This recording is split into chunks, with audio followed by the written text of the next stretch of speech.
What's up, YouTube? It is your boy JB, and I am here today with a review for Life After Lockup Season 3, Episode 31. I think this is.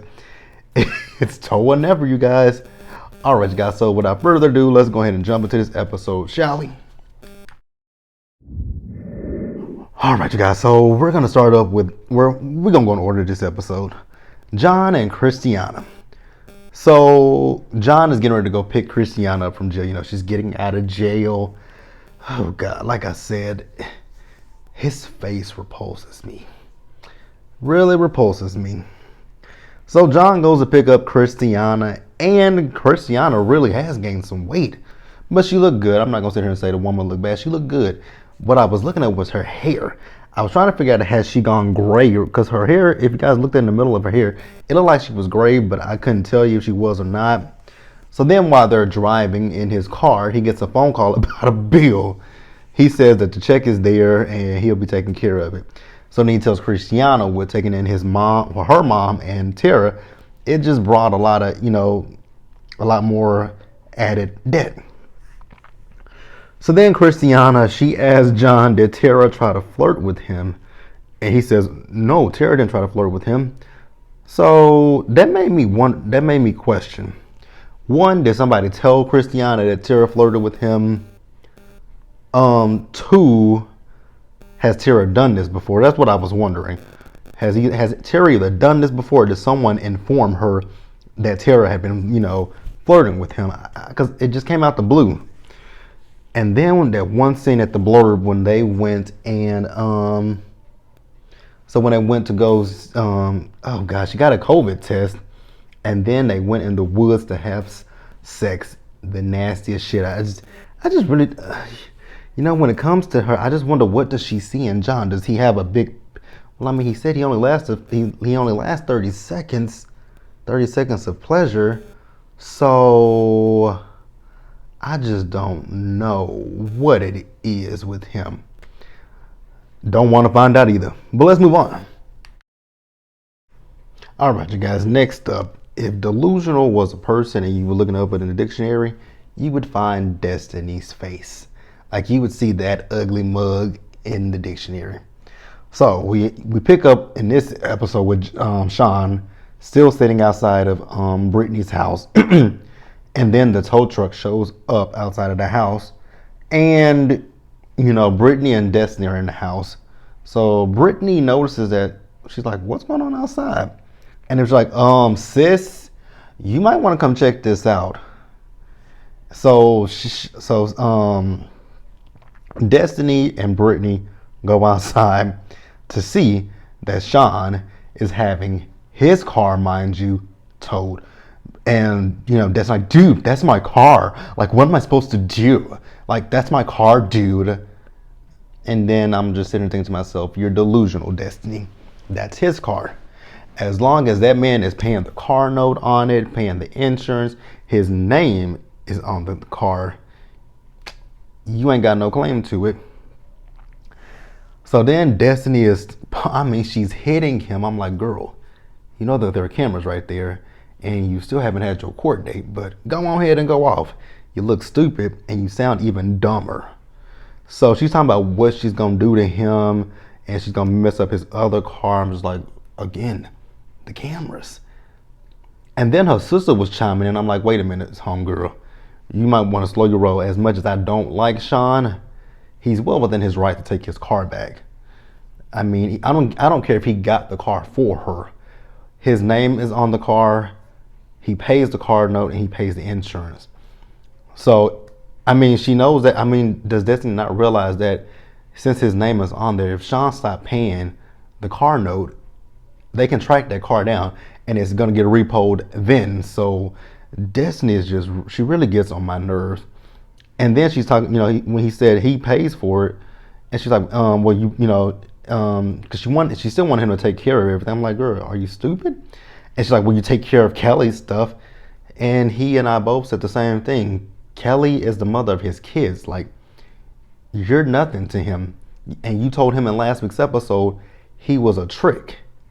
So Destiny might want to lay off the drugs that she's smoking, because Her elevator ain't dinging. Let's move on. All right, guys, let's do this little quick scene with Lamar and Andrea. It really wasn't much. I actually should start with them first.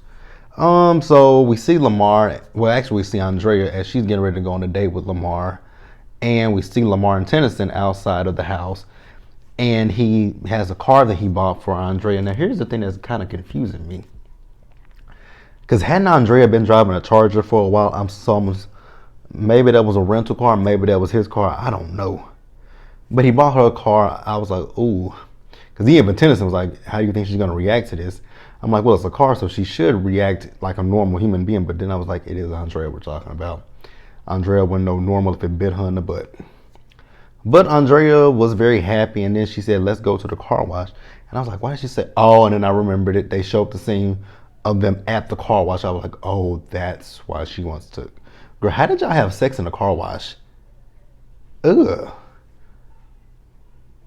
Okay. Whatever. What was I finna say? Lamar, nice gesture for your wife to buy her the car, get her the car. Why don't y'all upgrade y'all living situation? Because that house that y'all living in it's not in the best shape. Just saying. But that's it for them, and let's move on, you guys. All right, you guys. Next up, let's talk about Chevelle, Quaylon, and Quaylin. So we see Chevelle and Quaylon, they make it back to the hotel. So at this point, Chevelle wants to lay down some rules to Quaylin. So rule number one was he can't talk to no other females. I'm like, oh, okay, I guess. If you got to go through all of this stuff, I would just say give up on the relationship. Like, I just can't, yeah. So the first rule was no other women. The second one was he needs to change his phone number. And then the third one was she needs his passcode. Yeah, with those rules, especially number 1 and number 3, no other women, and he can't talk to other females, and she needs his passcode. If you have to set those rules with somebody in your relationship, that means 1, you don't forgive them and you don't trust them. And without trust, there's no relationship. So I don't know why Chevelle is going. It makes no sense. So then she also tells him that, so for tonight, you got to get your own room. So he was like, okay, cool. So Quaylon leaves the room.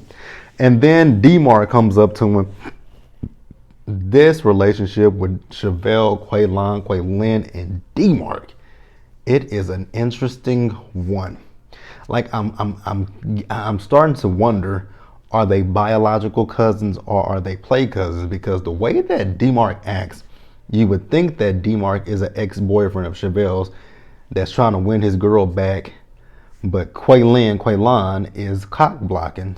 You would really think that. So Quaylin does let D-Mark know he and Chevelle are getting married. Man, when D-Mark pushed Quaylon like the crash, he threw him like a crash test dummy. And I was sitting in my bed watching that scene with them about to fight. It made me die laughing. And then when Chevelle came out there, I didn't know her voice could get that deep. It was hilarious. So then the next day they are getting ready to, leave to head back home.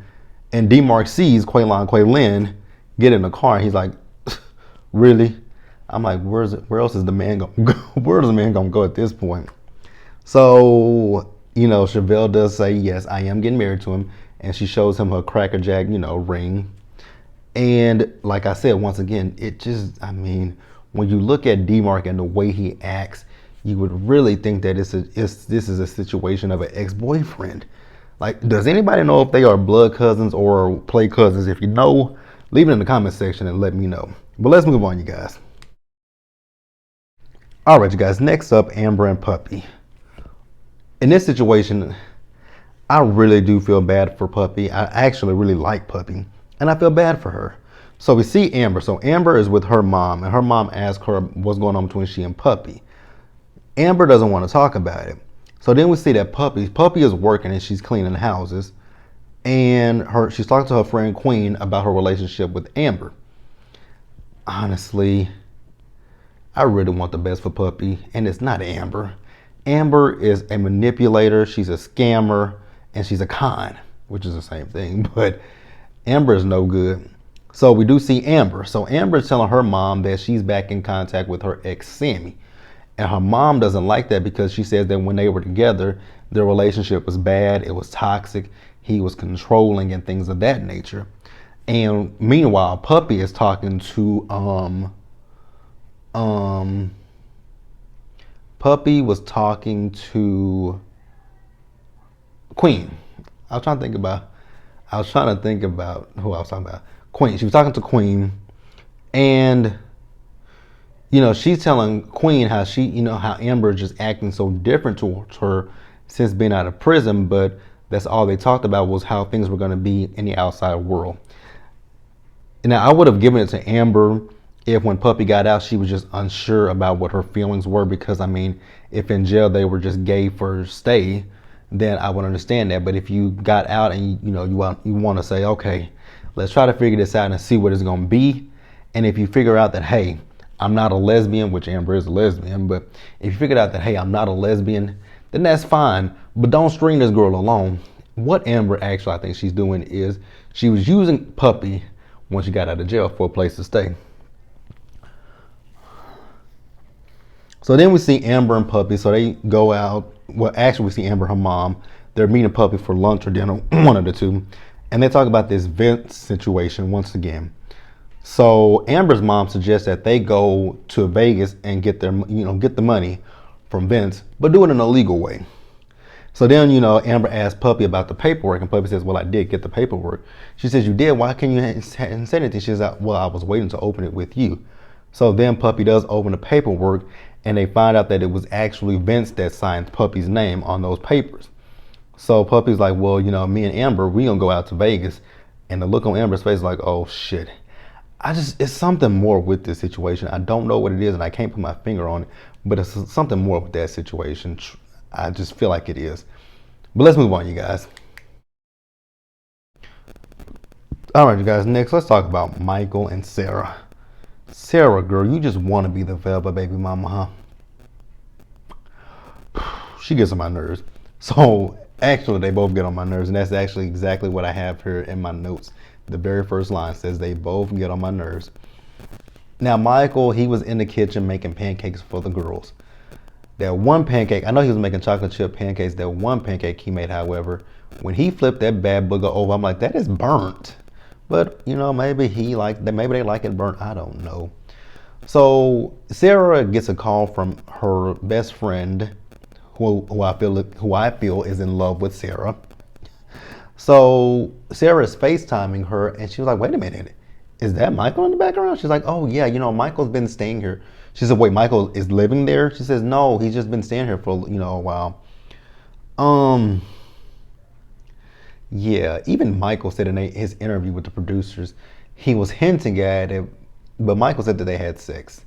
Sarah wants to say that, because Emily asked had they had sex. She says no.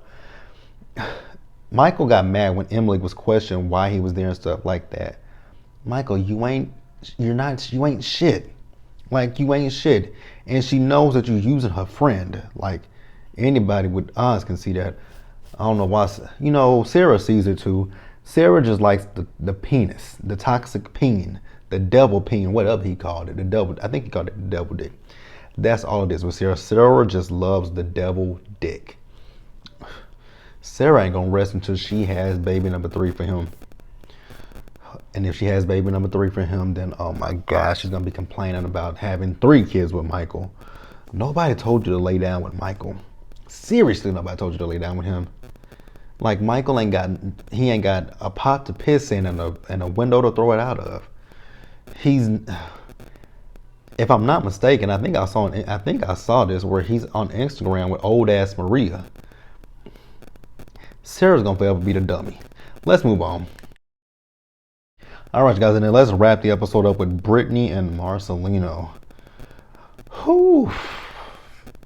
This family should go on intervention. Does that show still come on? I know Brittany means well, but not everybody wants to relive trauma.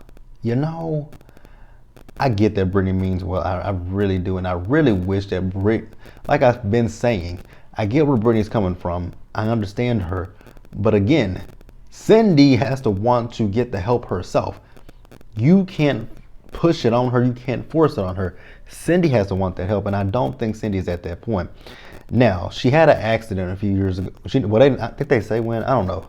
So she had an accident where the house blew up because she lit a cigarette and then it went boom. So Brittany wants to take her back to the scene of that. I'm like, why? That's traumatic. And then you said she almost died. Yeah, I wouldn't want to go back there. And then I think she said that, you know, the investigators believe that when she lit the cigarette, she was drunk. Girl, Cindy, that didn't wake you up? See, that's why I keep saying what I keep saying. Cindy has to hit rock bottom. Cindy has to want the help. Brittany can, Brittany.